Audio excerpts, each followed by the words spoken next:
trying, I think, wrap our heads around what are the impacts of the court decision? What is existing statute? What is existing rule? We've taken already a look at that, but we may still have lots of questions, Steve. But Of course. I think we're all set then.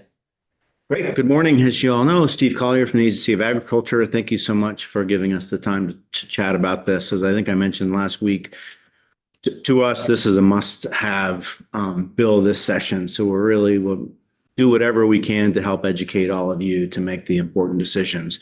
I thought before sharing the language, it might be helpful to approach it the way that we did, which is to think about the principles that we're trying to accomplish. As you all know, farming, at least as subject to the RAPs, has long been exempt from municipal zoning. And so we haven't really contemplated that a whole lot because it's just been a fact. Although we have before, including in this committee, sort of talked about the $2,000 barometer was the one way where farming was covered, where it sometimes wasn't in other aspects of the RAPs and the Schedule F requirement. So when the Supreme Court overturned the decision, we started by thinking about what principles are most important. And I'm not going to spend time on this in this committee because you all know it, but farming is just critically important in our estimation to Vermont. And it's also very fragile. So that backdrop sort of frames everything that we think about farming is that we're losing it. We have some people who are doing incredible work to maintain it. But Vermont is very much defined by its farming, by its rural economy, by its local food, by a history of agriculture that doesn't exist in the rest of New England very much anymore. And it's slipping away. And the question is, how do we try to prevent that as much as possible? So all of our thinking is kind of framed through that lens, is how can we make farming as economically viable as possible, make sure that it's reasonably regulated, but also make sure that farmers are not prevented from being able to farm. So in thinking about the principles, the RAPs were what they were, and I'll talk about those in a minute, but what we really thought was important to do is by starting with, let's protect everyone's ability to grow food. It's actually not protected currently right now in Vermont.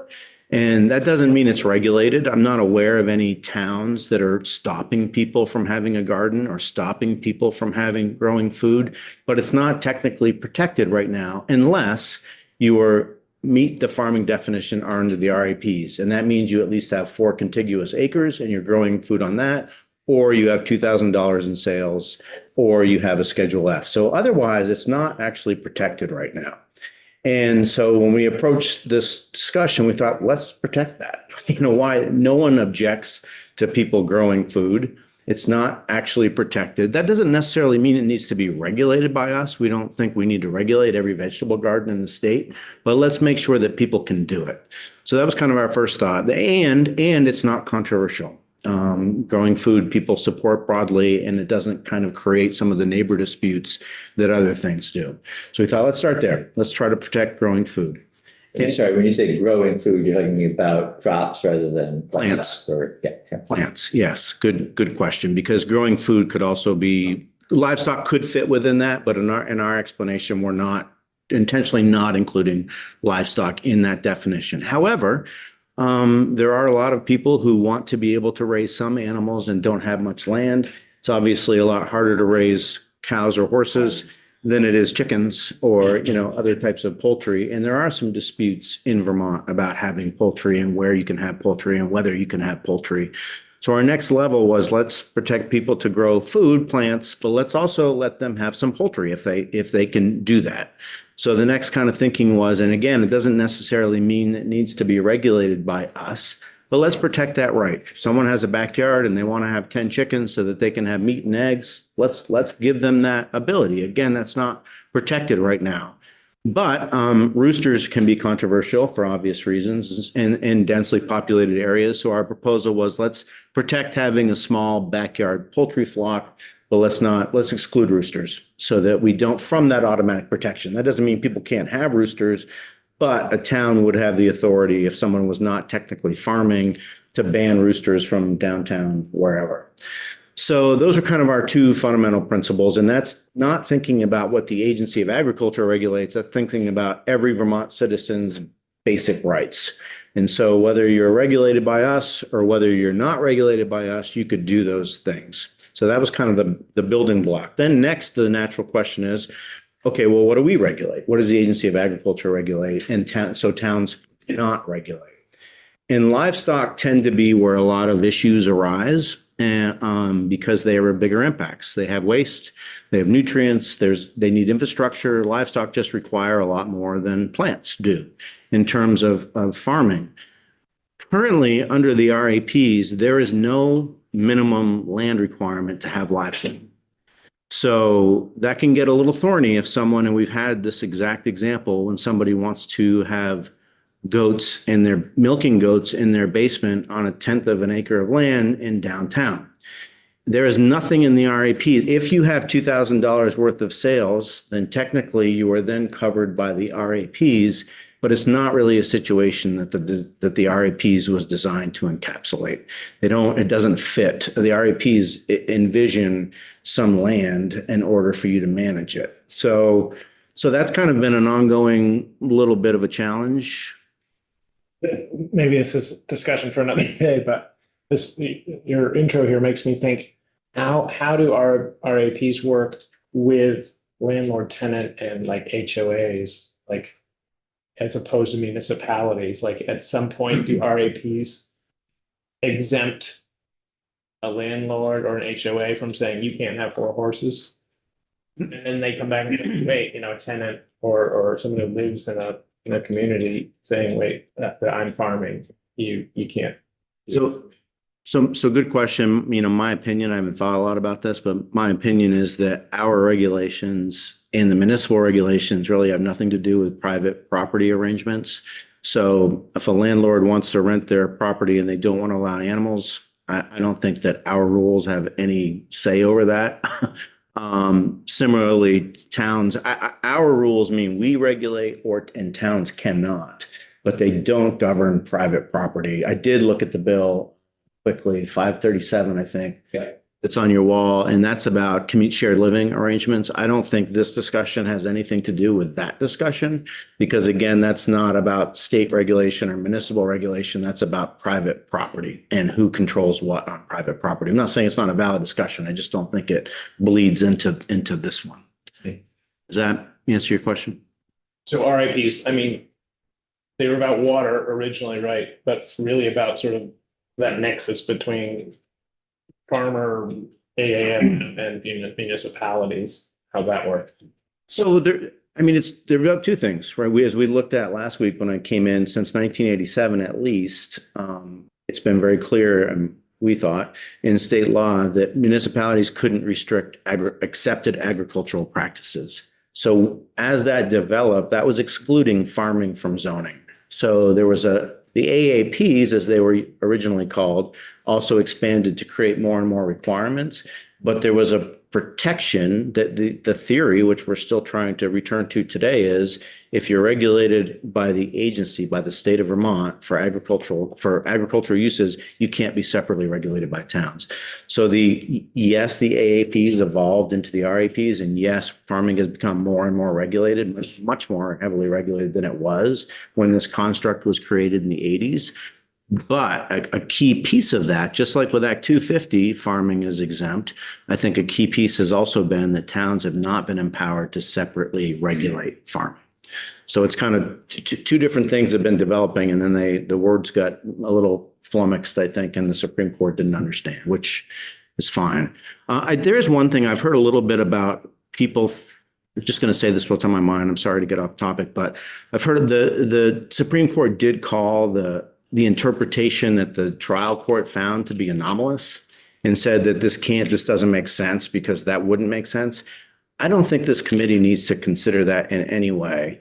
It's just the court's reasoning. The court was justifying its reasoning that it has to be limited to required agricultural practices. In my opinion, the court was not telling you what to do. in this issue. It was defeating an argument saying, no, you're the other side. You can't be right about this because that doesn't make sense to us. But that doesn't mean it was actually directly intended.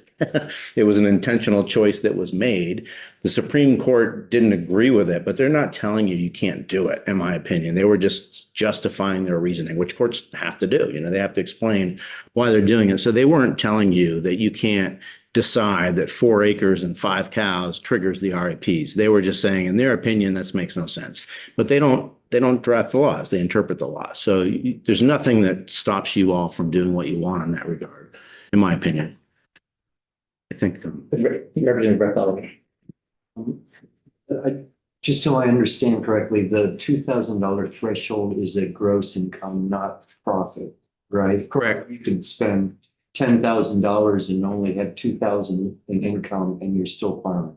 Yes, and it's gross. I think it says sales, but it is gross, and it's in an average year. So it doesn't even mean you need to do it every year. And there's also a business plan threshold in the RAPs, which we're not asking you to take away, which says that if you can show a business plan where you will get to these thresholds, you can be covered. And that's intended to cover the new farmer. So if someone's starting out, they're not going to have sales immediately. So the idea is that if you are starting, but you can show us that you will reach this threshold, you're also covered. So we talked about growing food, poultry, livestock. So that's where a lot of the friction lies. That's where, the ducks in Essex became, and it really, in my opinion, it really wasn't about ducks there. It was about cannabis there, but ducks were part of the equation. But we do get complaints about livestock in densely populated areas. We talked about this with the right to farm discussion last year. So, and we at the agency recognize that to have livestock, you've got to have an adequate land base to have them. So that's what our principle came to when we're thinking about this is we want every Vermonter to be able to have livestock, provided they have an adequate land base to be able to manage the nutrients and the waste. It's that simple. It's like, yes, if you have the land and you can manage this appropriately in compliance with the RAPs, we want you to be able to do that. So, towns obviously have an interest in their downtowns and in their neighbor complaints and in how livestock is managed. So the current threshold under the RAPs is you have to have 4 acres, which is a pretty good sized plot of land, not only 4 acres, 4 contiguous acres. So right now, if we're not talking about the $2,000 threshold or the Schedule F, in order to be covered by the RAPs, you need 4 contiguous acres of land. And that's true whether you have livestock or whether you're growing plants. So if you're under 4 acres right now, there's no protection under the RAPs right now, unless you have sales or you have a Schedule F. So we didn't want to stick with that structure because we think people can properly farm on less than 4 acres, even if they're not selling anything and they're just raising animals. They might just be doing it as a homesteader, but they have 2 acres of land and they don't have any sales. We want them to be covered. But I'm sorry. Yeah, go ahead. On the 4+ acres, if 2 acres are considered part of the homestead, does that, and you only own 4.1 acres, you still have 4 acres? So Obviously, it's not. So the standard in the RAPs is you need 4 contiguous acres. So that means a 4-acre parcel, unless you meet one of those other thresholds. But the basic land-based standard is 4 contiguous acres. However, a farm can have multiple plots of land, and they don't all need to be 4 contiguous acres. Question is, does 2 acres, if that 4 acres includes a house and a garage, that's still 4 contiguous acres? I don't think we've ever tried to exclude the square footage of a house and trying to look at a parcel. Yeah. So what we're trying to do is figure out what do we do with livestock. We want everybody to be able to have livestock, but we also recognize that there are some places where livestock or a certain number of livestock aren't really reasonable. You can't have 50 cows in downtown Raleigh. So, and right now, as I said, there is no minimum land requirement to be covered by the RAPs. So we tried to figure out what would be reasonable and what could towns live with. Because we do recognize, I mean, towns, I've heard it described, including from people in the League of Cities and Towns. Some people believe the Supreme Court decision is the biggest wins for municipalities, the biggest win for municipality and local control in decades, because it does give them local control they've never had, and every government likes to be able to control its jurisdiction. So we wanted to work within a framework that everybody could get behind, because there's people throughout this building that need to get behind this proposal. And we think it's more important that something that protects farming gets passed than that we fight for every scrap. And so we're trying to find a consensus proposal that people can get behind. But that said, we want everyone to be able to farm in the state of Vermont subject to the exact same conditions as anyone else in the state of Vermont, provided they have enough land to do so. So with livestock, we started by just keeping the 4-acre threshold that already exists and the number of animals that already exist. Even though the Supreme Court finds that anomalous, it's not anomalous if you say that's what it is. So we started there because it's worked fine. The next question was, what do we want to make people have 4 acres? And we don't. We don't want to require that people have 4 acres, but we don't want people putting 100 pigs on a half an acre in the middle of town. So even though we don't want it, we think that people can understand that that's unreasonable. So we thought about, well, what can we do to sort of balance farming interest and the town's interest? So we said, well, how about we go down to 1 acre and give the towns less than 1 acre. If you're going to have livestock on less than 1 acre, the town can figure out how to regulate that. They may choose not to regulate it, or they may choose to regulate it, but it's a small enough parcel that there can be some pretty densely populated areas in it, and we could leave that to town local control. Not saying that's the right answer. It's just what we came up with while we were trying to work with the league in order to get a consensus proposal. So between 1 and 4 acres, we didn't want to try to lay out exactly how many animals on exactly how many acres, because that seems like a fool's errand. You can have 1 pig per acre. We just didn't want to do that. So instead, between 1 and 4 acres, what we proposed and what the Vermont League of Cities and Towns eventually agreed to was that we, the Agency of Agriculture, would have the authority, the discretion to determine whether or not the farmer had enough land for the animals they were managing to be able to manage reasonably their animals. And that means manage the waste and manage the nutrients. So we can go out and look at a property. If you've got 3 acres and you want to have 2 horses and everything looks great, we could say that apply, the RAPs apply. You are covered by the RAPs, and towns can't separately zone you. What we agreed to do, the town wanted a voice in that discussion. So instead of us just, so we would, in our proposed language, we would have the discretion, but we'd have to talk to the town. I don't have a problem talking to the town. We talk to the towns all the time anyway. It's an extra step, but if they have a real concern they want to raise, it gives them an opportunity to raise that. Ideally, that's great, because if the town has a legitimate concern, we can find a way to ameliorate it. So we built in a consultation requirement that if we're going to find on less than 4 acres that the amount of livestock is appropriate, we'll consult with the town. We still maintain the discretion, but we'll consult with them.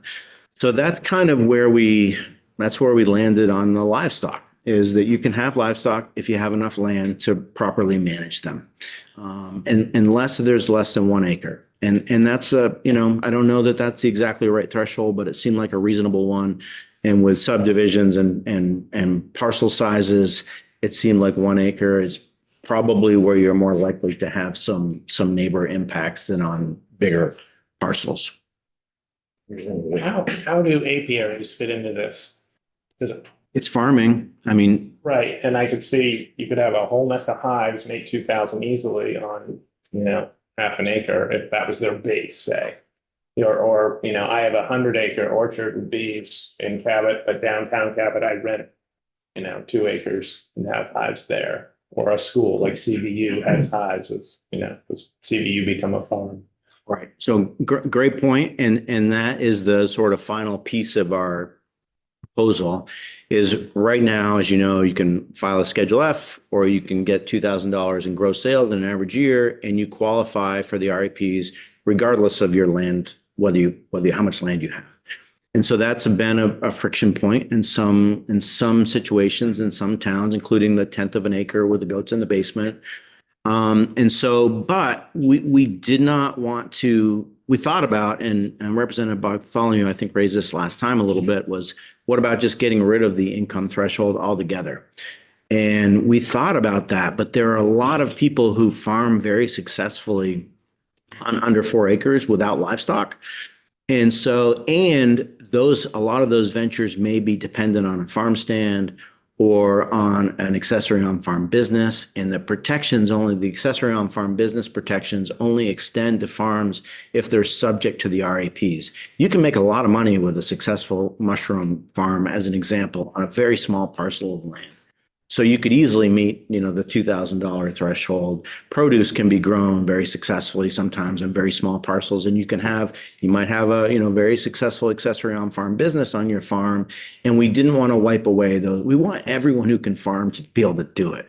So the 4 acres and then the 1 to 4 acres, like middle ground for livestock, that seemed appropriate, but it didn't seem appropriate for growing food. Now, remember, our first proposal is you can grow food, without regulation, but that doesn't extend to selling food. So if you're going to be selling food and get the benefits of being regulated under the RAPs, I should also say it's you benefit from being regulated by the RAPs in that you cannot be separately zoned, but there are also legal requirements you have to follow. So part of the not having everyone covered by the RAPs was we don't necessarily want to apply the RAPs to a garden. And that's a judgment call, but there's some benefit to not being regulated at all instead of being regulated by the agency. Yeah. So under your proposal, you wouldn't be regulating a garden or a backyard flock of poultry. Correct. But you would be regulating more than you're currently regulating, lots of livestock on 2 acres, for example. That would be an expansion of the RAPs, basically. Yes. That's the thought. Yes. Okay. Yeah. Livestock, you mentioned nutrient management and waste management. What about things like shelter, adequate shelter? Is it just the waste and nutrient? No, that's a great question. So as the law exists now, even after the Supreme Court opinion, the Agency of Agriculture exclusively regulates farm structures. And that's because in the statutory municipal exemption, what the legislature carved out was required agricultural practices as defined by the Agency of Agriculture, including farm structures. And then farm structures is also defined. So we regulate those now. We don't need to change that. So like what farmers have to do if they want to build a farm structure, they have to give notice to the town so the town's aware of it. And then they have to honor the town's setbacks unless they apply to us for a variance. And if there's a litany of factors that they can show that a variance makes sense. And if they meet those factors, then we have the authority to grant a variance from the town setbacks. In that process, though, we talk to the town, we give them notice of the variance request, they publicly post it. There's a process to that variance, but we're the ones who regulate the construction and siting of farm structures. It gets trickier when you're talking about multi-use structures sometimes, and that's a worthy conversation, but it's not currently part of this one. I guess my concern, though, is if you were trying to evaluate whether someone has enough land, suitable land for a cow, that it's not just, are they dealing with waste and nutrients, but are they providing adequate shelter? Certainly, I think If they can't do that, then, it's not just the waste and the nutrients, they can't do it because there's no place for shelter. no, that's a perfectly legitimate point. And the way that is regulated is under the criminal law. And it's under Chapter 13, animal cruelty laws. And there's shelter requirements in Chapter 13. And we do have a role in that process. And that's that if law enforcement is assessing whether to prosecute somebody for animal cruelty when it involves livestock, they're supposed to consult with us to evaluate whether or not the farmer is using appropriate husbandry practices or whether it's animal cruelty. So it's never been part of the RAPs, like a shelter requirement, but if you're not meeting the law, then you're subject to criminal prosecution. So it's an interesting point that I hadn't really thought of. Good, Nelson. Thank you. So the concern from the industry that I partake in is the movement of feeds and waste and stuff when we need to move it. Whether it's from 7 to 5 like a gravel pit, or it's at 10 o'clock at night. And that's where we need to have protections. And, you know, some farms don't have the ability to stay in one town. Where one town may be all right to it, some farms may have to roll through Fairleigh to get back to Bradford, or roll through Bradford to get to Fairleigh. And, you know, to have an ordinance place, no truck traffic after, you know, such and such a time would be detrimental to the operation of those farms. If the law isn't changed, then a town that wants to can substantially limit farming. That's the reality. That's why we think this is so important. I just got an email I actually need to respond to about someone complaining about farm having lights in their greenhouse and why isn't this regulated? I mean, these are real things that some people want to do. And yes, they have their own legitimate reason for that. But the state of Vermont has taken the position previously that agriculture is very important and that it needs to be regulated, but it needs to be consistently and reasonably regulated. And I hope nothing has changed about that sort of legislative intent and planning. So yeah, you're absolutely right. I mean, towns regulate businesses in a lot of ways that don't really apply to farming. I mean, it makes sense that a business in downtown can't be open at 3 a.m. making a lot of noise, but farms need to be able to operate when they can operate. Generally speaking, they're not as in such of condensed areas, but there are times when that overlaps. And so the question is, how do you manage that? Well, and you also have someone that has a 2-acre highly productive garden. And they have a little farm stand at their house, you know, that people need to be able to convey back and forth. There will be some traffic. Right. There's a big going on in New Hampshire over that, outside of the town of Newcastle, I think. But anyway, it's you know, to hinder someone's ability to farm, feed themselves, or feed their neighbors and make revenue from agriculture, that's applying towards the 30 by 30, you know, 30% of our food in New England by 2030, which we're not going to reach. Right. But you got to have goals. And on that point, you all have made some wonderful strides on that exact point with accessory on-farm businesses in recent years, because that farm stand now can not only sell its own food, it can sell any farmer's food, which is amazing.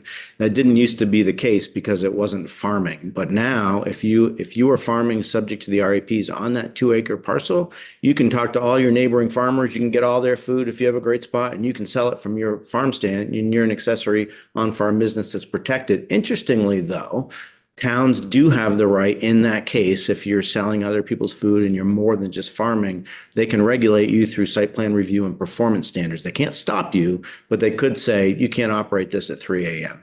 So there's, you know, all this is pretty complicated, but we are trying, and we're making some headway in making the sort of newer farming that is more prevalent in Vermont be able to be successful. But just I think I'm almost done with what I kind of wanted to outline, which is the last piece is, if you don't have livestock and you don't have a minimum land-based requirement, what is the threshold? And currently it's to your point, Representative O'Brien, it's $2,000. So if you're selling honey, $2,000, then you don't need any land for that. Or I mean, you do, but you don't. So like the question was, what do we do with that? And we talked a lot with all of the farm groups who've been wonderfully invested in this and really united, which has been terrific to see. And we talked to the League of Cities and Towns. And right now we've gotten complaints kind of for a long time about the $2,000, but it's been there, it's been fine.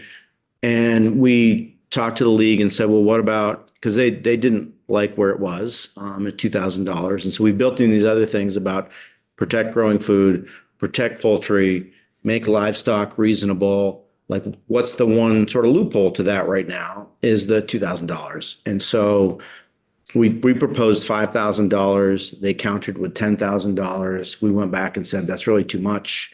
And eventually they agreed that $5,000 was reasonable. There's no magic number here that's right. But we believe that it was important to get the League of Cities and Towns agreeing that the town should not be regulating farming. And this is one of the conditions that was important to them.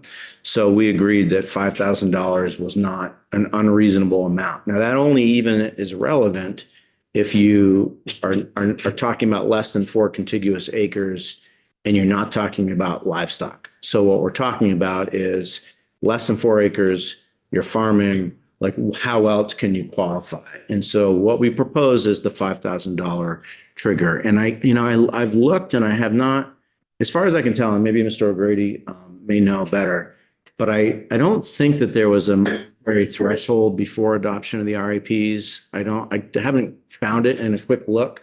The RAPs were adopted in 2016, I believe, the first time, and it was $2,000 at that point. So I don't know what the inflation is since then. It's probably 40 or 50%.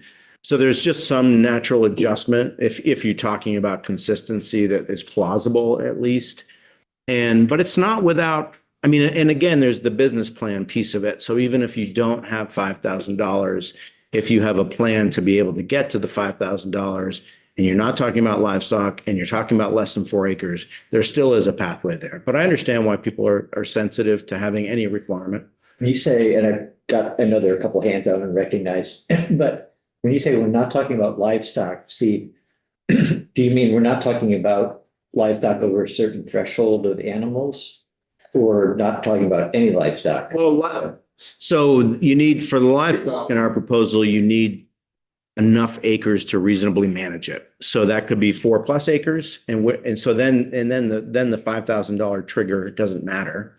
Or it could be 4 to 1 acre and you have enough land. And again, if you're qualifying under that threshold, the $5,000 trigger doesn't matter. So, so let me ask it this way. Currently, if you had 14 goats or 10 goats, so not enough goats, but if you had $2,000 in sales, you would fall under the RAPs, regardless of your acreage. currently, if you had 0 land and managed $2,000, you would fall into the RAPs. So is your proposal saying we're going to keep all of that in place except increase the 2,000 to 5,000? Or is there another piece of this? No, it's keeping everything in place except that livestock would be treated differently than growing plants or food. That is a change. It's not just a change from 2,000 to 5,000. It's another change, or. Well, I guess it depends how you look at it. The $2,000 has always been sort of the catch-all provision. I mean, the threshold standard was 4 acres, you're growing food, 4 acres, and you have a certain number of livestock, or you can also meet it if you have the $2,000. That would remain true except for $5,000, except the idea was the sort of shared agreement is if you have less than 4 acres, and you're talking about livestock, then you need to have enough land to manage the nutrients and the waste. And so we would be making that assessment. Do you have enough land to meet those requirements? Okay, and that's something that's not currently the case. So. Correct. But it's an expansion. Like right now, there's no right. If you have 4 goats and 2 acres, you're not covered by the RAPs. If you are selling enough milk to have $2,000 in sales, then you're covered. The idea here is we could say, okay, you want 4 goats on 2 acres. We can look at that and say, yeah, that's perfect. Great. And then you're covered by the RAPs. Right now, the only way to meet that threshold under 4 acres is if you have sales. So it's actually an expansion of an ability to have livestock, but it is increasing if you're only falling under the monetary sales threshold, then it would be, more than doubling the requirement. Okay, good. I think I get that. Good, thank you. Representative Burke. Yeah, so I know one of the issues was like, say the amount of noise coming out of a dairy facility or a hen house or something, fan running. And then that with the decision that was made by the Supreme Court, it said basically that really the only thing that the Agency of Agriculture is regulating are things related to the RAPs. So the noise level coming off of the facility is potentially be out of their jurisdiction. Currently it is. So, but do you have language that would change that? This language that we propose would change that because it would make clear that municipalities cannot use zoning bylaws to regulate farming, period, just like it was. So the trickier question, I think somebody asked about this before, was a noise ordinance. That's a trickier question. This has always been about zoning. And we didn't propose changing that, but I think it's a little unclear about how separate town ordinances may apply under their police power. And I think it probably depends on the circumstances and how they're applied. So I guess my broader question is it the language making it clear that all activities related to farming are going to fall under the agency's jurisdiction? Like, is that what Yes. it's trying to do? That the intent is to say that if you are covered by the RAPs, the Agency of Agriculture regulates you, and towns cannot, through zoning bylaws, regulate you. It doesn't mean that a town can't enact a speed limit and give a farmer a ticket. And so that's where the ordinances are a little bit trickier. And when you try, like, this is only about zoning and farming. It's not about other laws. And so I think towns traditionally have been pretty reluctant to apply separate ordinances like noise ordinances to towns. To farms, but I think it's a little murky there. Which, I'm if you have a extremely loud fan that could be quieter, then I can totally see. Well, Suffer breaks on your vacuum pump in the middle of town. You gotta fix it. Yeah. And the Agency of Agriculture does not have requirements for that in general for nuisance type activities, but we do, under our authority to regulate large farms, we do have some ability to regulate nuisance in that space, and that could arguably include noise. We try to hold all farmers to a reasonable standard. Manure stinks, so we can't tell a farm. We don't try to tell a farm your manure can't smell. But if you are not managing it correctly, then we would say, hey, would you manage this correctly so that it's not worse than it ought to be? And I guess I have one other question, is just like, is this gonna potentially impact the amount of workload that the agency has? Yeah. What does that look like going forward? Don't know yet. We'll cross that bridge when we get there. I get some complaints for what I'm recommending. No, but the thing that's great about the agency is the people who work there really care about farming. It's incredible. So they are more than willing to do whatever they can. They obviously like things to be consistent and to be understandable. But I think what we're proposing would be, there's some, between the 1 and 4 acres, there's some judgment calls there, and there's no necessarily easy answer, but it seemed better to leave it to the location, to the number of animals, to the landscape, whether they can fit with the RAPs, than to try to prescribe a certain number of certain acreage. That just seemed unwieldy to me personally. I would rather, if we're talking about a smaller parcel of land, be able to look at it, be able to look at the nutrient management planning, be able to determine, can somebody farm here and keep their waste off their neighbor's property? Can somebody farm here and keep the waste out of the water? Those are sort of threshold requirements that the RAPs are meant to address. And I think it's easier to do that in a parcel by parcel basis. But yeah, it's tricky, but we already do that in some regards when we have, goats in 1/10 of an acre in a basement. So it's changing that. You actually, is there a situation like that? Yeah, we had a case where somebody wanted to milk goats and have $2,000 of income, and they were in a downtown, and the goats were in a basement, and they had a tenth of an acre lawn with a swing set and a shed, and there was no space. Nothing against those folks wanting to do that. The question was, how do you administer the REPs there? And there really wasn't a way that we could administer the REPs there. But under the law, there's also nothing in the REPs that said you can't do that. Representative Bartholomew. This might be a better question for our legislative counsel who are conveniently in the room. Yes, if you want to hold it. But I don't, maybe you can answer this. The proposed changes, are these changes into statute which will require the agency to go into rulemaking to change the required agricultural practices? Or would we be legislatively changing the required agricultural practices? Great question. I'll hand out the language now. The proposal is for you to change the RAPs. Because if you don't do it all in one fell swoop, then you got to go through rulemaking and you've got the whole process. And it just seemed like if we can come to if you all can decide what's reasonable, it's better to change the statute and the rules simultaneously. So we just have it. Yep. You're welcome. John, you had a question too? Yeah, Steve, so this came up yesterday. Has the Taft Street decision sort of, even though it wasn't its intention, moved farming exemptions to become synonymous essentially with accessory on-farm business, because you can't ban those, but they have to follow municipal ordinances. Was farming essentially at that point now? No, we're not trying to do that. We're trying to make. I'm just saying, has the decision, like right now in Vermont? Oh, it's worse. No, it's worse. It's worse. The current state in Vermont, in my opinion, is that a town can tell you can't farm in certain areas. Now, if you're already there, that might be trickier, but they can, the whole point of zoning is to sort of designate areas of what you want for development.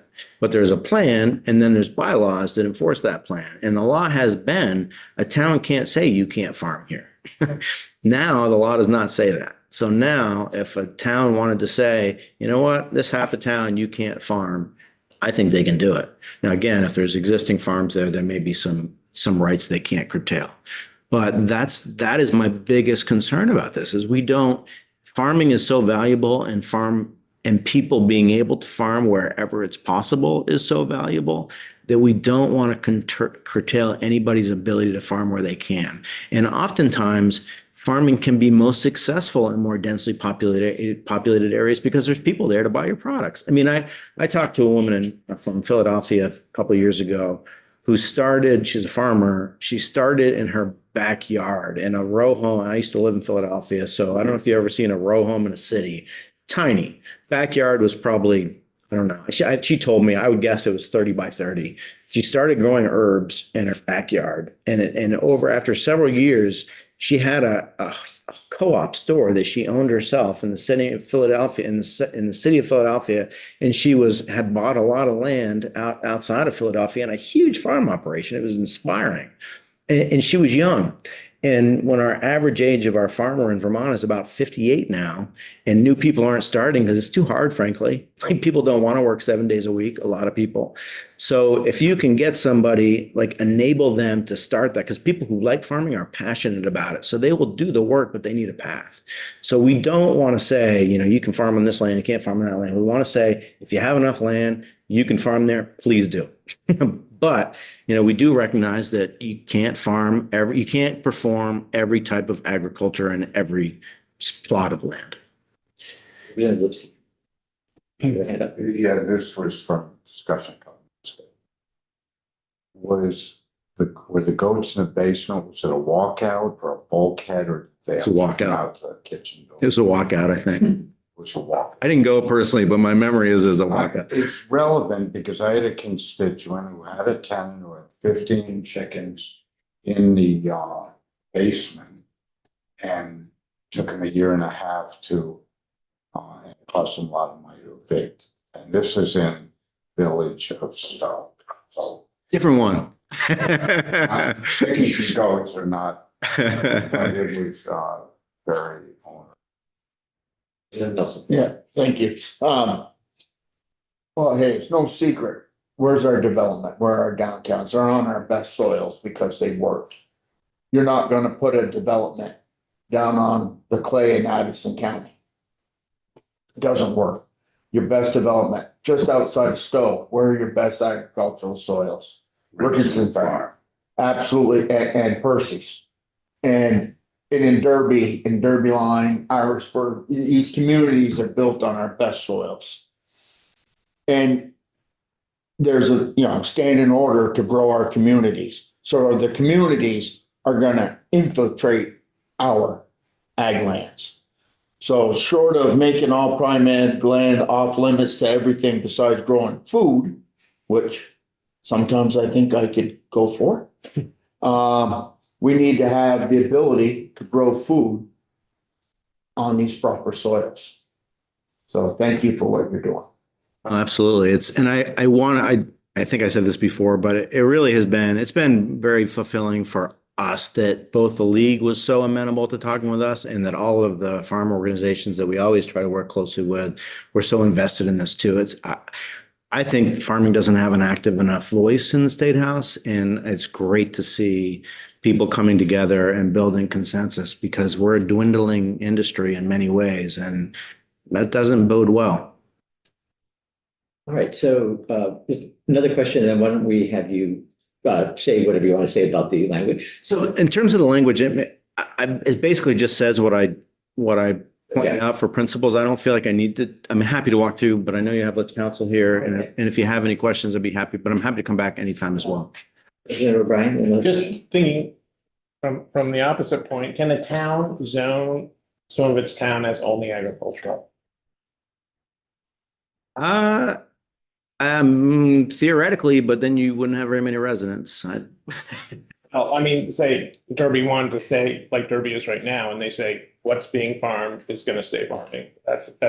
So they can absolutely create different requirements in different zones. I'm not a zoning expert, but I think they tend to have agricultural zones have bigger parcels. They have parcel limitations so that you can't break them down into parcels that aren't sufficient for farming. And then they have industrial areas, residential areas, but some of them also cross those lines.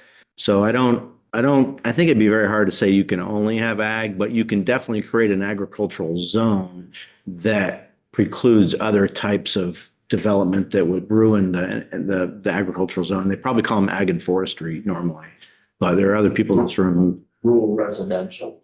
Yeah. Yeah. So, you're all set then, Steve? I mean, I'm happy to walk through the language, but I know it's whatever you. Yeah, no, we can have Ledge Council do that if they're comfortable doing that. And just before we have you switch seats, and are you staying, Steve? Or Yes, and if you want, I'll just give a very quick run through, just so you know what we're thinking. So I'm not putting that on Mr. Tillman, who may not be. Yeah, right. It is your we should be clear to the committee and to everyone else. This is not legislative language that we have. I mean, it's not language that anybody in the legislature has proposed. So it's the agency's language. Yeah, so I'll start on D1. So the first part of this is the statutory language.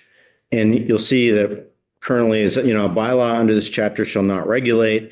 And this first paragraph is paragraph A is what we're talking about and precluding the regulation of growing food. And it's the same definition that's currently in one of the prongs of the farming definition. But if you look at the first line, A, the cultivation or other use of land for growing plants, that plants we added in there. It's not in the Act 250 farming definition. It's not in the REPs, but just to be clear that we're talking about plants and not animals in this case, so that we're not arguing about whether growing a chicken is growing food, just for the purposes of implementing this. The next part, and again, this first one would not mean that the Agency of Agriculture is regulate you growing food. It just means that towns can't regulate you growing food, just growing plants. It can't regulate it. Next one is the small backyard poultry flock that I talked about. the raising, feeding, and management of the small backyard poultry flock, excluding roosters. We talked about a number of animals. I'm sure that's going to come up. Nobody knew what that number should be, and there were different opinions about it. Sometimes you don't want to get over technical, but the point was you can have some poultry if you could, without being regulated out of that ability, without towns regulating that. But again, this does not mean you're regulated by the Agency of Agriculture. It just means towns can't regulate it. Just because the conversation started with ducks, or is because of ducks. Ducks or poultry? Yep, they'd be covered. They'd be covered, okay. Under this proposal, as long as it was a small, Some undefined number. right. It wouldn't be covered by the agency, but it would be, towns couldn't say you can't have these ducks or regulate the ducks. So but the league was okay with that. I mean, when we talked with the league, it was plants, small number of poultry, livestock tend to be the area of more contention. So the next part of the statute, section C, it's just clarifying the existing language to make it clear that it's not required agricultural practices or accepted agricultural practices that are exempt from zoning. It's farming, which was always, I think, the intent. But just making that very clear that farming, but that meets the minimum threshold criteria and the required agricultural practices. So that's why it's important to change the RAPs if you're going to at the same time. So, and then the paragraph is just broken into two because it was kind of a run-on sentence, and because we were changing it, it felt like it was easier to break it out. So in addition, as it already exists, farm structures would be exempt. That's not a change. That's just breaking it into a separate paragraph. So then if you go to the next page at the top, because we're now talking about exempting farming instead of required agricultural practices, farming is defined. And it's just the standard Act 250 definition. We also put in as defined in the required agricultural practices rule, just because the rule defines farming very slightly differently. I think it's the word silvicultural is in RAPs and not in Farm Act 250, but there's a word or two that are different. They're not interpreted differently, but instead of creating an area where suddenly silviculture is not covered, we just put them both in. The next change is because we're talking about a small backyard poultry flock, we define poultry. And that's important because under the RAPs, livestock is defined as including poultry. But instead of sort of tampering with that, and we could instead, we just said, okay, we're going to say poultry, we're going to define poultry in the statute for application. The subsection that's being cited just says any domesticated bird. So poultry is a domesticated bird. Representative Lipsky? Under the farm structures, if you had a shed that you stored a baler or tractor in, is that a farm structure? You're really going to make me go there? It's No, I know. So there was a long time. a repair shop for that. Multi-use structures are challenging. For a long time, the agency said that a farm structure needed to be exclusively used for a farm structure to be covered. We no longer do that because that's not what the law says. It says used as a farm structure. So I haven't had conversations with our folks who make these decisions in a little while, but I think we basically try to apply a primarily used. It's a pretty defensible, it has to be mostly a farming structure, but there's no building that's only used for one thing in reality, or some. But so it's a good question. Multi-use structures are important, especially. So arguably though, and this is an argument, as the law exists now, if it's not exclusively used for farming, then a town could arguably say that's not a farm structure because it's not exclusively used for farming, and we're going to regulate it too. We haven't had towns have been good with us on that issue for the most part. So we haven't had a lot of issues. And generally, if it's being built for a tractor, then that's a farm structure. If it's being built for your car and you occasionally park your tractor in it, that's a much more questionable issue. Thank you. Representative Boston? I have a question about domestic fowl in terms of the definitions. I don't know if you list those or not, but are guinea hens included in that? So the definition is cited is in our animal health statutes. Yeah. And it just says any domesticated bird. So if you are raising it, Yeah. I think it would be domesticated, but I'd want to talk to our state vet to be sure because it's a little, it's certainly not a wild bird. Okay. But I mean, I just wonder because if you're exempt, if you're saying that roosters aren't covered in the automatically it's fine category. I don't know how many people have had guinea hens in their backyard, but like they make an awful lot of noise. And if my neighbor had one, I could see being less than enthusiastic about that. So I don't Okay. know, maybe it's petty, but I used to live on a farm that had them. And if they were outside your window, you were waking up early. is that right? We had it, we heard about it last year. The Cabot battles. A guy put guinea fowl down right next to the neighbor's house, supposed to be good. Well, I have a constituent who had roosters and guinea fowl in the village. And the setback from the two residences are closer than this room is wide, and it caused huge controversy. And there's a nationally movie about it, The Quiet Year, which I've seen, and very, very damaging to the neighbor. Well, it's not something I thought about, so it's a good question, and it may be worth considering. Yeah. We can have a committee discussion. Yeah, about it. Take a note, yeah. Read So the next section are the proposed amendments to the RAPs themselves. And you look at the beginning in section 3.1, the underlying part that's new makes it very clear that not only are these the described agricultural practices, but that if you are following these, you are not subject to municipal zoning bylaws. This is just trying to close the loop to say this is a uniform system and we say what we mean. The next section is in subsection B. You see the change from $2,000 to $5,000 that we discussed. Then the next subsection is C. So we propose expanding that not only if you're growing food for sale, which is the current standard, but if you're growing food on 4 contiguous acres for donation, because we have some philanthropists who want to give away food and we don't want to stop that. So that seems like a pretty good thing to do.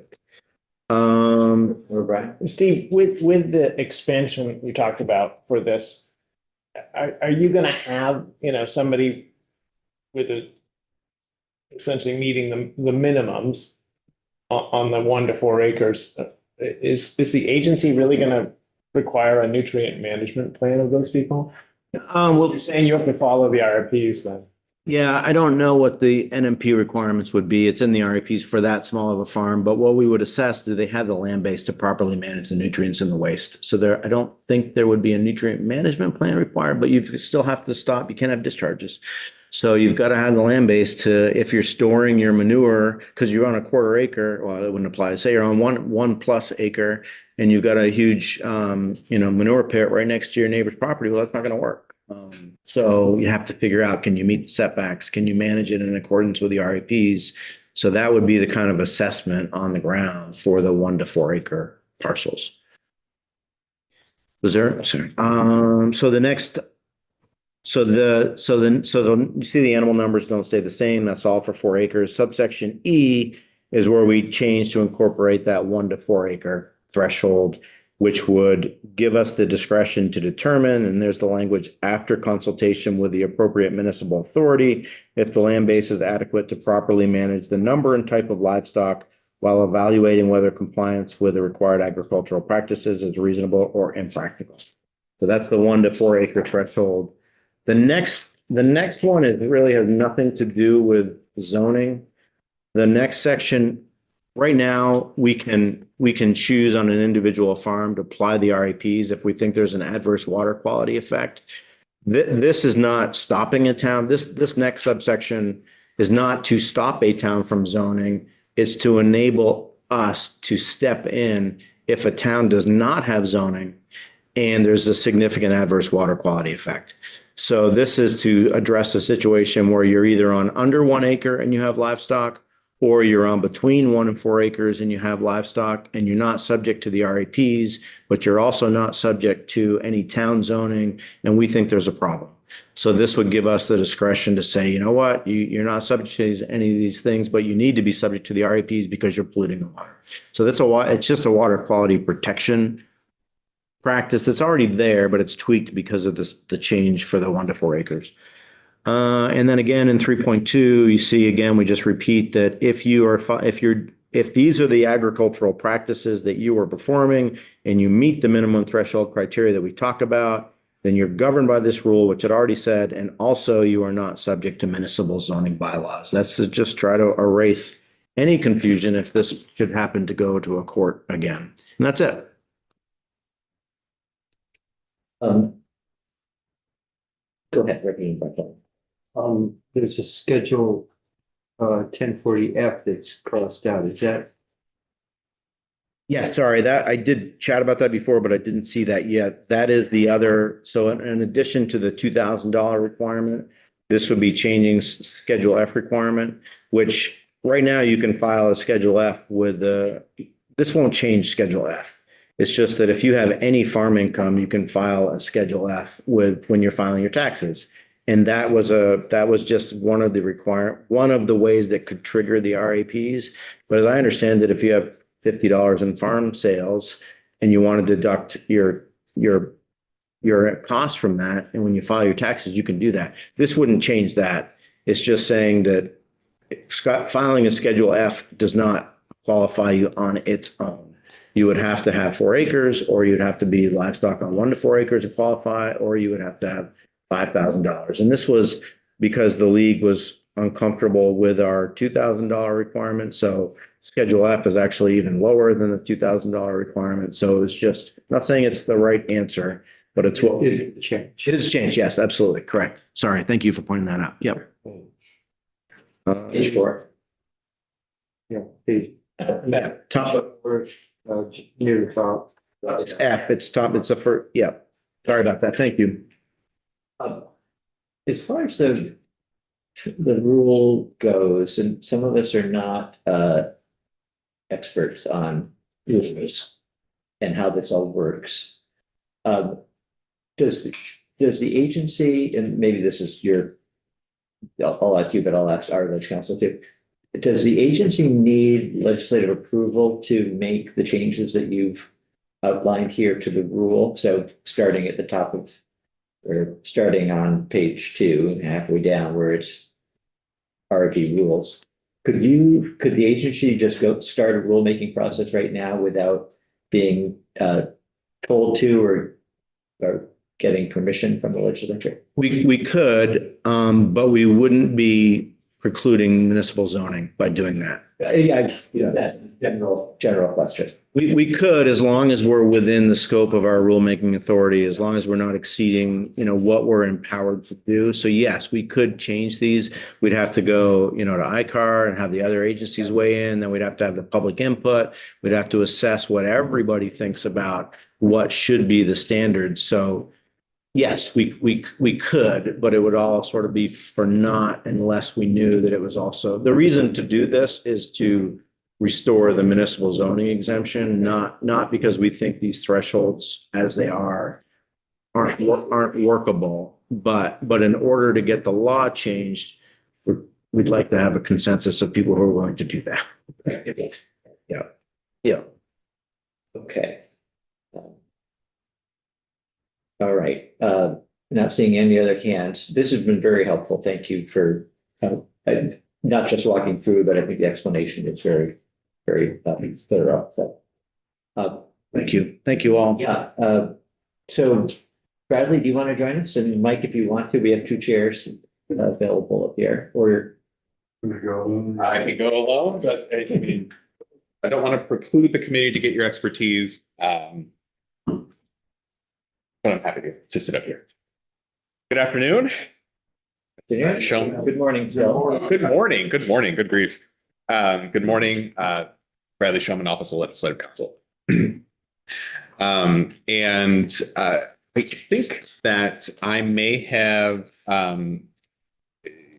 First of all, I'm happy to answer any questions that the committee has about the municipal zoning regulations. Is that the scope of what you'd like me to speak about? There are other sections in the bill that we didn't hear from Steve on. But I'm happy to take direction from the committee in terms of what you'd like me to speak about. So I think we're only interested in talking about what is on these 5 pages. Okay. That's your question. Okay, yes, yes. And I think I have a different 5 pages than the committee might. There are extra copies, I think. If I may, thank you so much. I just wanted to see what Steve shared here. Okay, no, that's fine. My apologies. I think I just had a different document. And that was going to be my question earlier. But I think Steve did do a thorough examination. Thank you.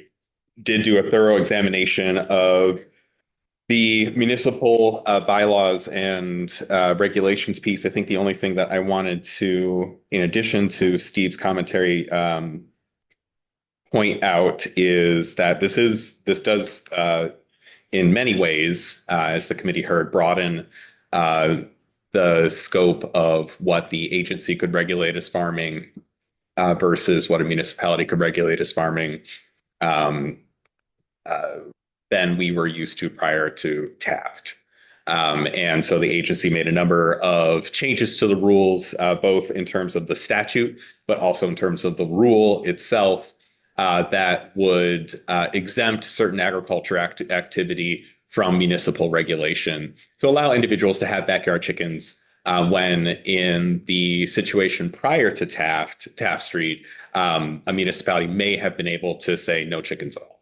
And so this statute would preclude a municipality from saying that you can't have any backyard chickens and things of that sort. And to speak to the question about rulemaking earlier, I agree with Mr. Collier's assessment that the agency could go through rulemaking. And I also agree with the assessment that it would not address the municipal issue. That is the municipal issue that was raised in Taft does require a statutory fix. Similar to what is here. I'm happy to answer questions from the committee, but I think my biggest takeaway from my assessment was that this does take us back to Taft, but also broadens the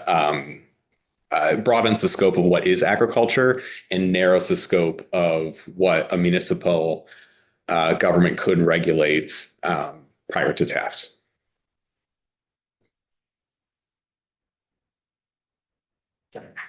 Bradley, what other tools in a municipal toolbox could be used besides bylaws? Like I'm thinking, say they really don't like farming. Can they use health, for example? Like we don't want any backyard flocks because of the threat of avian flu in this town.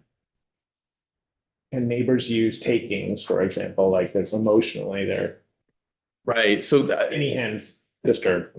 And so that's a good question. And I think that there are two, you raised 2 separate issues in that question. So one is what a municipal government might be able to do, and 2 is what a neighbor might be able to do. And in terms of a municipal government's regulation, it may be within their authorities, their legal authority to do ordinances, zoning. If I'm not as familiar with health department reviews, but to the extent that they have local control and local authorization to enforce health and safety rules and guidelines, municipalities could potentially engage in those activities to regulate agricultural activity in where we are right now. The other piece, and it is important to kind of make sure that we're distinguishing what a municipal government can do and what a neighbor could do. And so a neighbor might have tools in their toolbox to sue to stop a farming activity in their neighborhood by pursuing a nuisance lawsuit or some other kind of maybe perhaps personal injury lawsuit.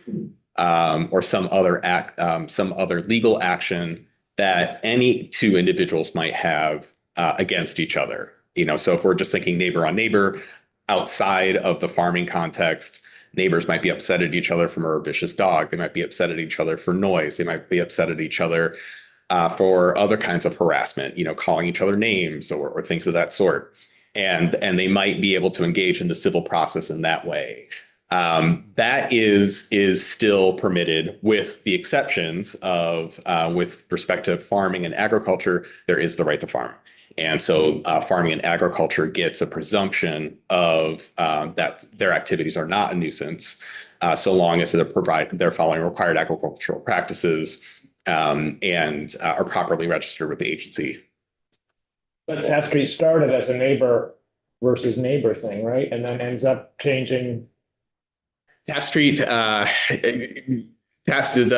procedural history of Taft Street is complex, but there were certainly neighbor complaints, and the city did step in to enforce its own ordinances. So it is kind of a mix. You're correct. It is kind of a mix of the two. So it does conflate the two. Ultimately, what got to the Supreme Court, what was decided in the Supreme Court, is based on municipal authority. And so the and the neighbors seeking to kind of help enforce those municipal ordinances. But the scope of that decision was municipal authority. But you are correct to know that there is that other tool in the toolbox that a neighbor might have through civil litigation. A lot of the examples that we've heard or used involve noise, so with either animals or equipment.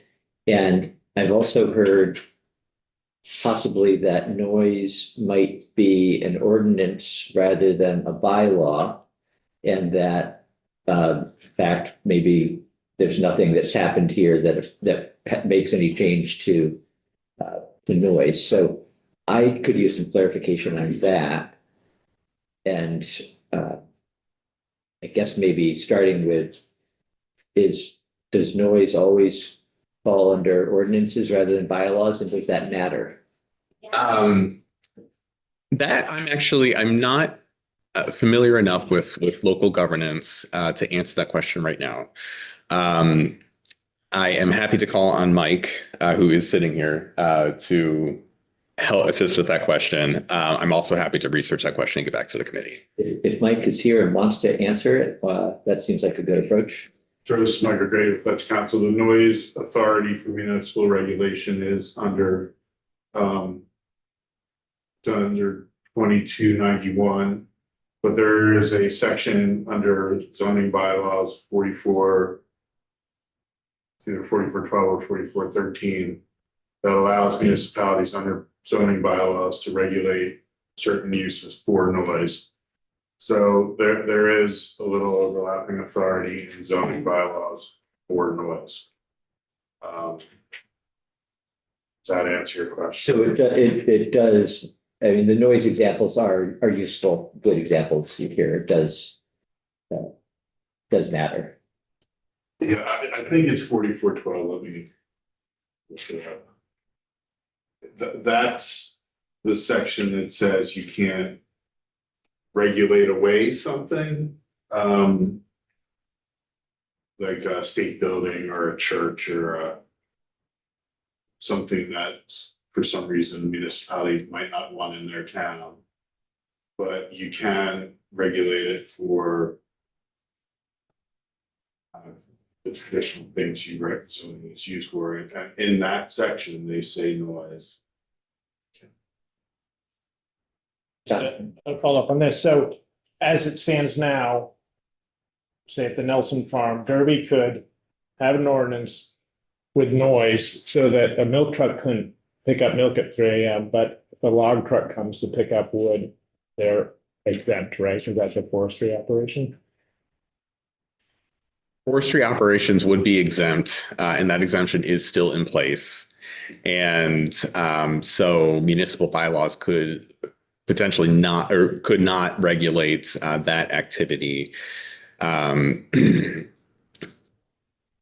because those exemptions are still in place and have not been touched by the Taft Street. So it is a possibility that that situation could exactly play out. Is that for one purpose, it could be regulated, for another purpose, it could not be regulated. Can I just, on the forestry issue, this definition includes silvicultural practices or silver. That creates confusion to me. Because the forestry operations and the accepting management practices regulated by the Commissioner of Forests and Parks for silvicultural practices. Now you have the Agency of Ag regulating silvicultural practices. I don't know what that means.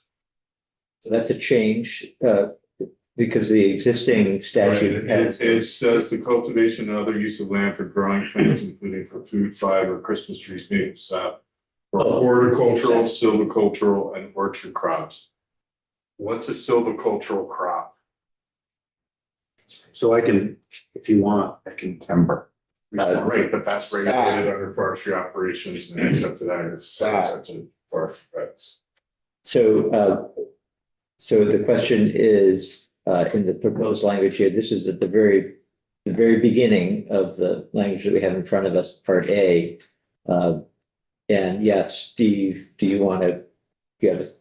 Yeah, sure. What do you say? So Steve Collier from the Agency of Agriculture, it's already in the farming definition under the RAPs, silvicultural, it's in there. And what we interpret it to mean, and we work with Forest Parks and Recs on this, is if a farmer is growing a tree as a crop, so it might be willow for energy production, or it might be, I mean, Christmas trees I know are separately answered, but there are certain types of trees that are actually grown as a crop and not just passively managed for pulp or firewood. We don't regulate pulp and firewood, but if someone is growing a type of tree, and that's in the farming definition, it says growing fiber.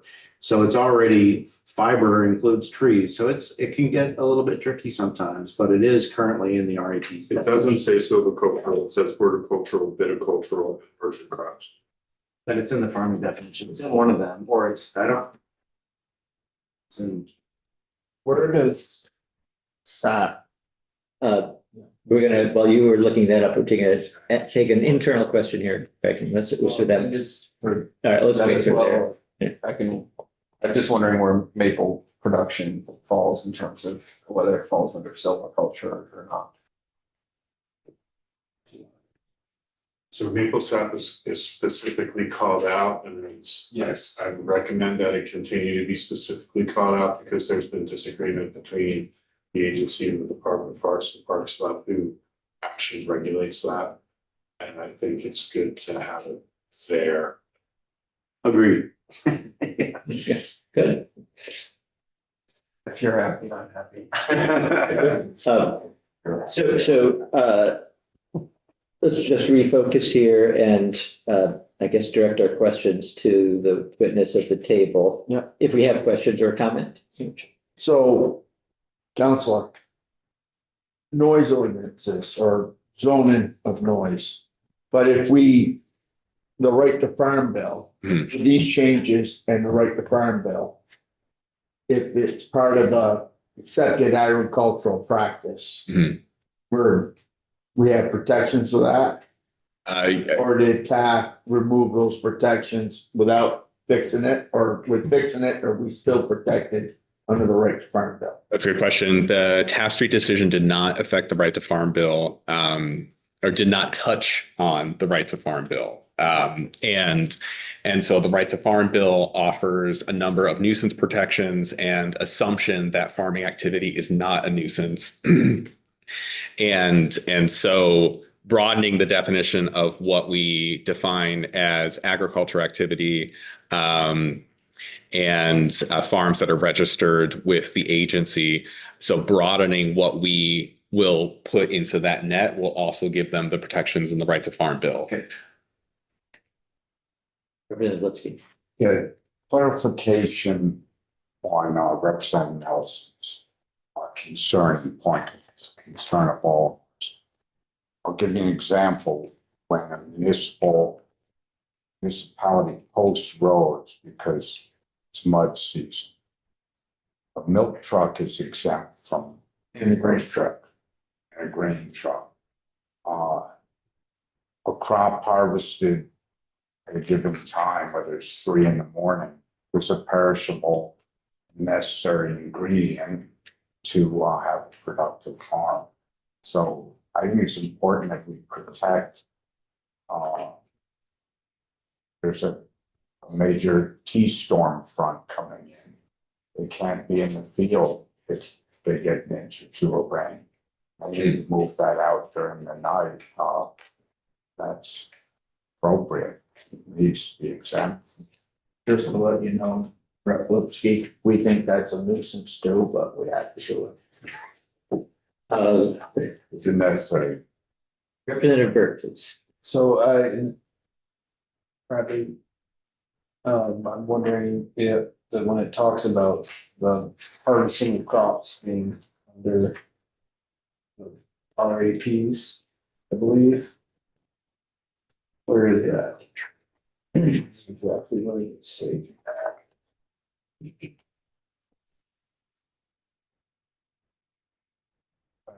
Thought earlier, just can't remember.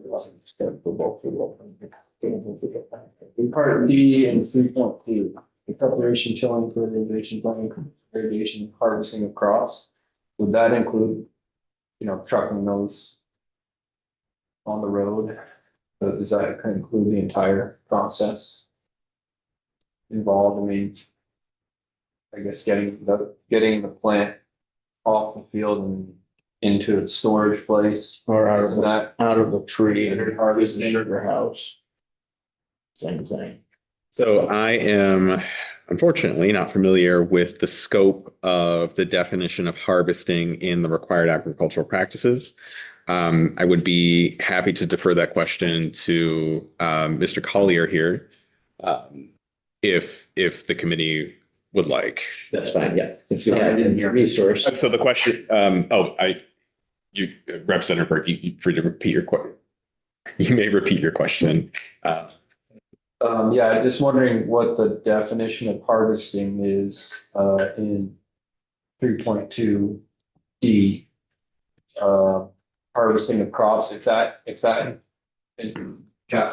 the transportation of those crops to where they're being stored. I don't think it's defined harvesting, but we've always read the accepted agricultural practices or the required agricultural practices as being inclusive of all of the affiliated activities.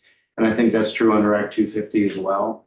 There's very broad categories, and in our estimation, anything that you're doing that's connected with that is part of it. Someone could challenge that. In my experience, I don't think that they have, but you need to be able to take every step necessary to harvest for it to be part of it. So yes, I think it's the transportation is definitely within that. Yeah, in chapter 215, though, a few years ago, we also defined what and tied it up to the right to farm protection. Mr. O'Grady proposed a lengthy list of definitions, which is quite extensive about what types of activities are encompassed. I can't remember if it's agricultural activities, I think it's defined as, but I believe that certainly the intent is to capture it broadly. People can always challenge the language, and if it's weaker than it should be, we can think about that. Yeah, I guess given the moment that we're in, it just seems like the more clarity we can bring that would make sure that essential components are not going to be affected by bylaws.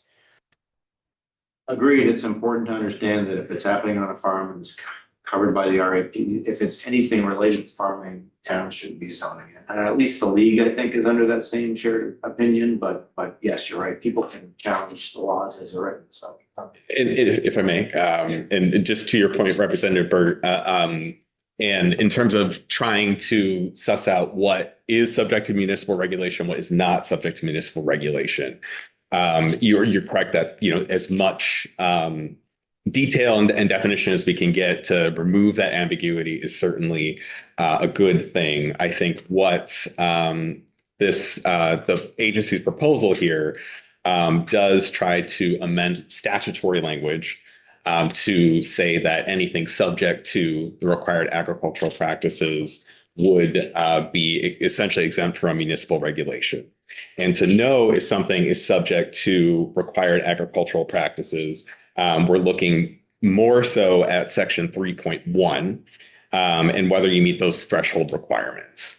So, $5,000 in receipts, number of acreage, number of animals that you're having, looking at those threshold requirements. And it does take a touch of the ambiguity out of there. So we don't necessarily have to suss out, is this harvesting? Is this not harvesting? You're looking at those threshold requirements in 3.1 to determine if something is subject to farming. And there are some other exemptions here as well, but that's the biggest key to help suss out what is in one bucket versus the other.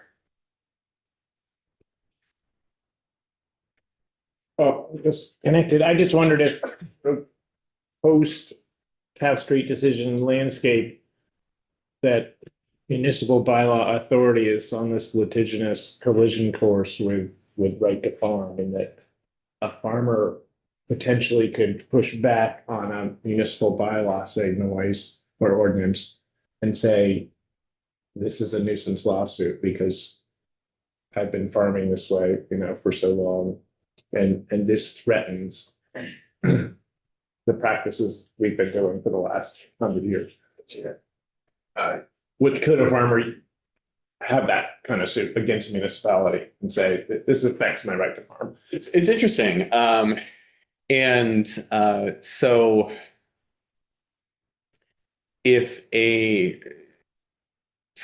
allow me to try and grapple with the question here. So essentially, if you're envisioning a scenario where a farmer is being told by a municipality not to farm based on their ordinances or based on So they pass a noise ordinance. Okay.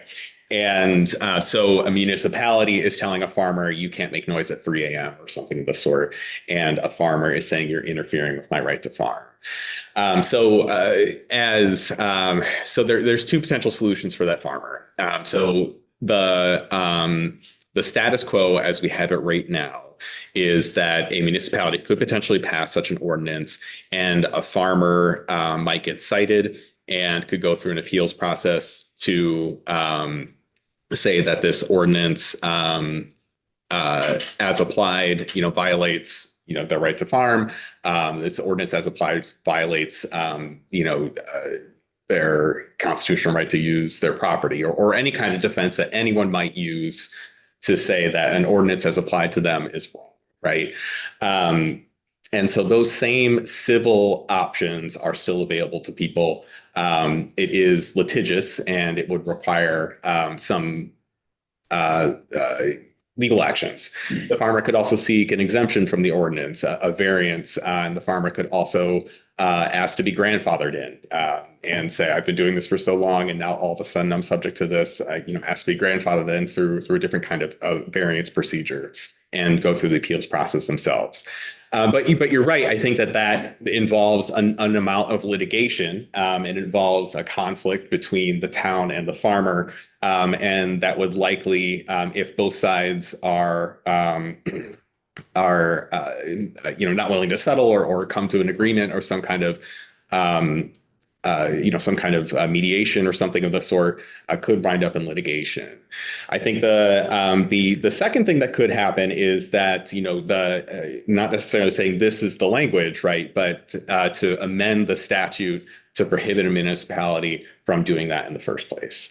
And so that would give the farmer more protection that they wouldn't necessarily have to go through the legal system to enforce.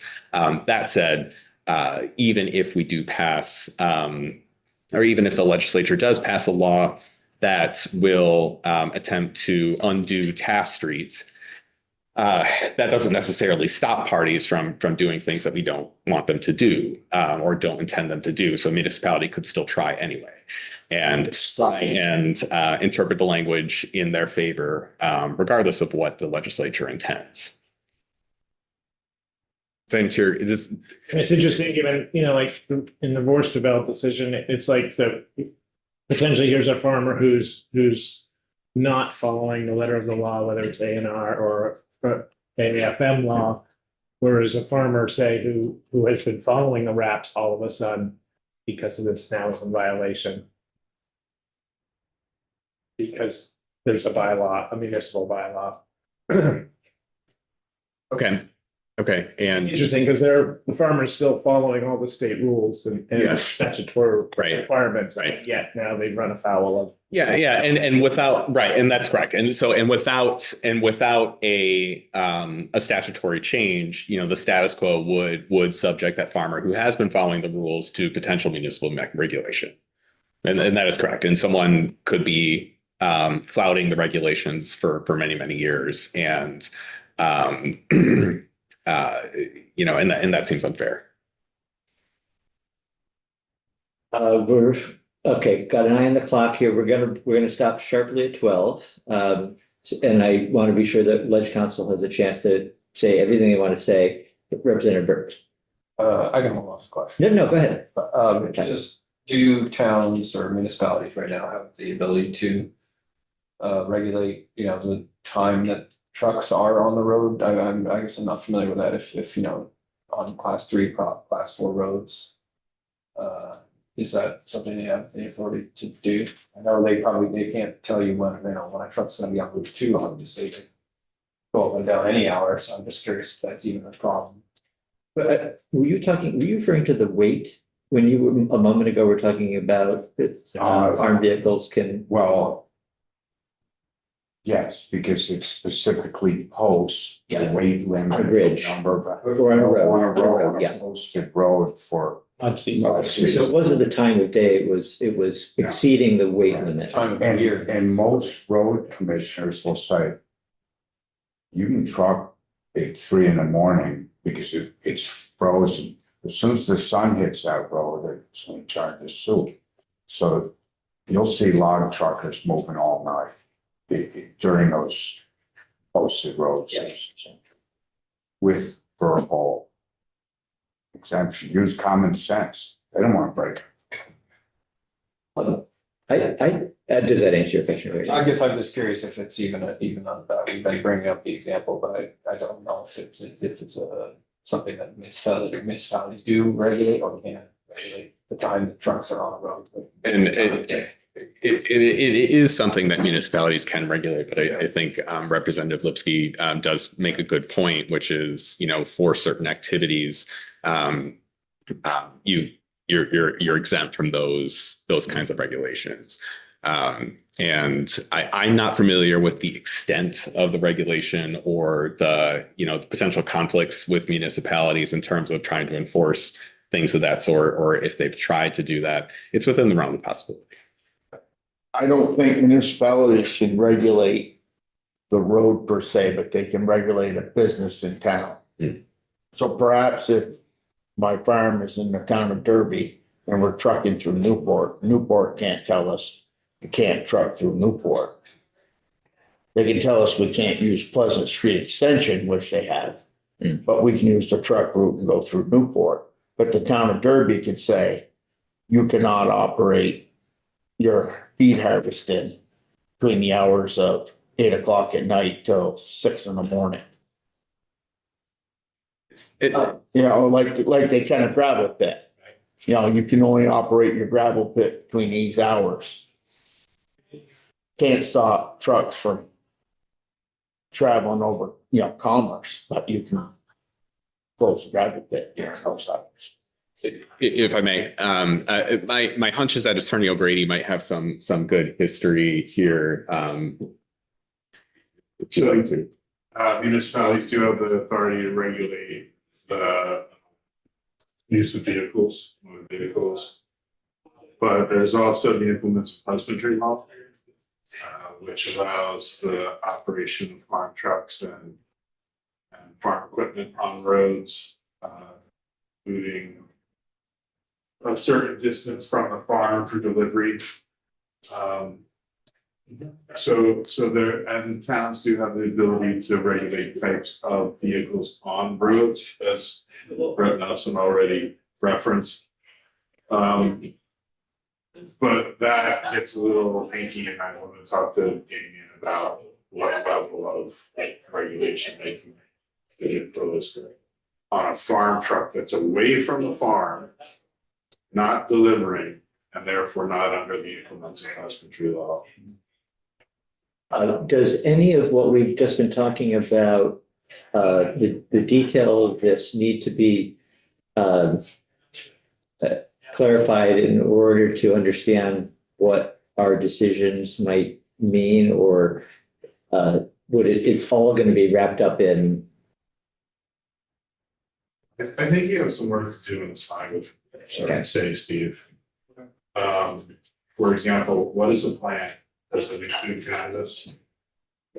Yeah, cannabis is something, Patricia, if you could make a note, just write down cannabis.